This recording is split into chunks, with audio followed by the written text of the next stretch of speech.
So Kepler's laws, they're helping me out quite a bit. But it did run me right into it. I mean, it was like a brick wall opening the oven door about that heat problem I'm gonna hit. It's like, well, Kepler, if I wanted to say to the ellipse in the issue, um, where are we living here? Somewhere in here. Oh yeah, Hoffman and the rest of them. But to an elliptic standard, well, I'm going to need to change things so I understand why this seed mechanic works the way it does when we get to the NPK later. Some of those carbon bonds and stuff like that going into this is a lot of me grinding through it, and I'm sure that there would be if I had Zuckerberg watching a lot of this. Is like, well, why don't you just run through it and know our course on what it is?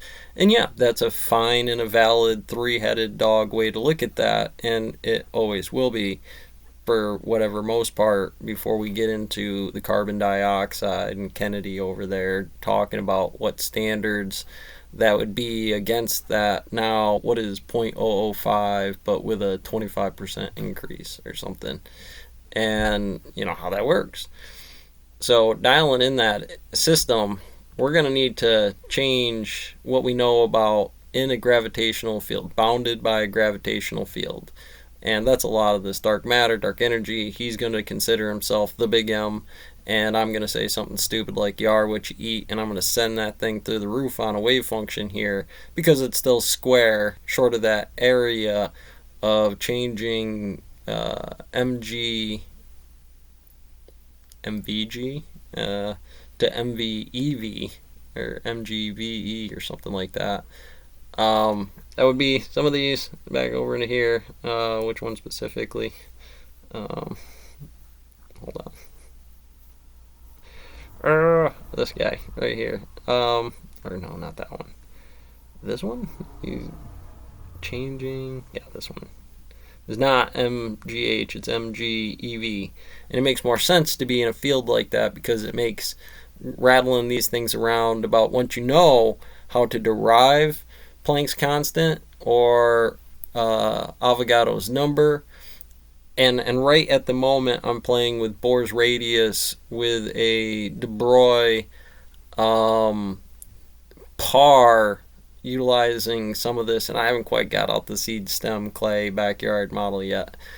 But I know I need Schrodinger's and stuff like that before we get too far into it. But Kepler's law changes me to the Big Bang and some quintessence on quantizing what frames are between black holes and the range of our star's gravitation, because you're going to be hard pressed, other than a mathematician pushing your shit in, about what you're actually supposed to do out there in the garden for the work and being tharp on it and data mining samples because, well, hopefully Kepler, he's going to say from this area of it and this little on an orbital that the black hole and emitting everything but visible light correlates to why as a planet in the galactic bulge wouldn't necessarily carry an elliptical orbit, or at least that's some of the UV crisis between the ranges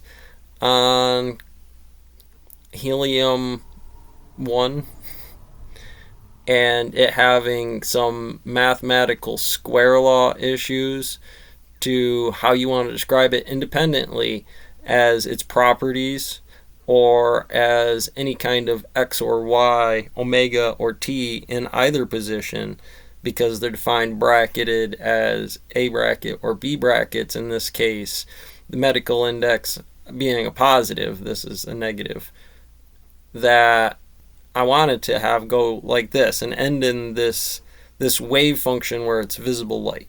And before that black hole is really emitting things that you can't see because of that plasmic state or the way I have to use the star as a radiating body like the electron that needs to be square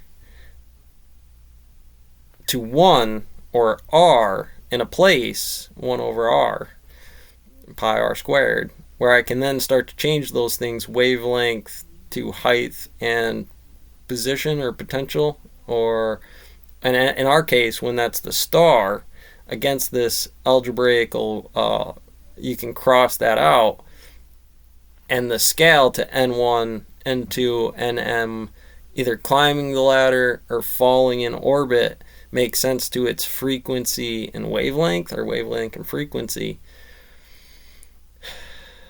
And it kind of reads like a cuneiform tablet. That's, in a lot of ways, essentially, before we get to the bowl of rice, come on, I'm being nice here, that there are different scales of what that is, but actually what's happening here, 3x3, a 2x2, and a 1x1 is only going to have this high spike, a low spike, and it's because of that it ellipses it, I guess, and causes these types of points or angles, which then, based on the cannon, you're shooting it out there, that is your yield, how far that goes, while trying to remove some of the spectrum in X and Y, because in that way I can test THC, or put it in an edible on a manufacturing line of that long jump.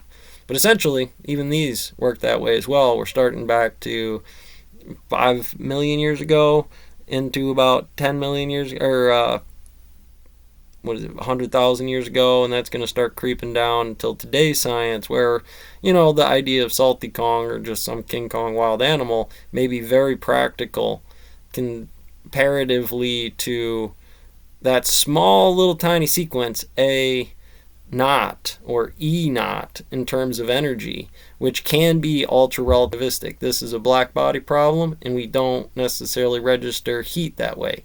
Ultraviolet radiation will roast you, gamma, alpha, but I'm sure standing next to a long wave radio antenna is not going to be real great for you when that force is pushed back upon you to whatever increment of 1 and its half, much faster, before the jump, and roughly the distance of most people not only getting that momentum, but catching that resistance or angular momentum in that form to pull you back down. Because of that Pauli, you get a lot of that, where at that point in time, a pulsar, comparatively to our planet on a black body problem, or black hole star, our planet, as a not feature into their works so fantastically well, because the range of that thing is this. And when that's a triple body problem, man, that thing's a monster, because you'll get into a gym class, straight into history class, over into multi-domain, about the Ottoman Empire, and washing yourself clean like a shark, and drop you in the nuclear plasmic, a salty nuclear stew for lunch. Hard to find reptile. It's way down here.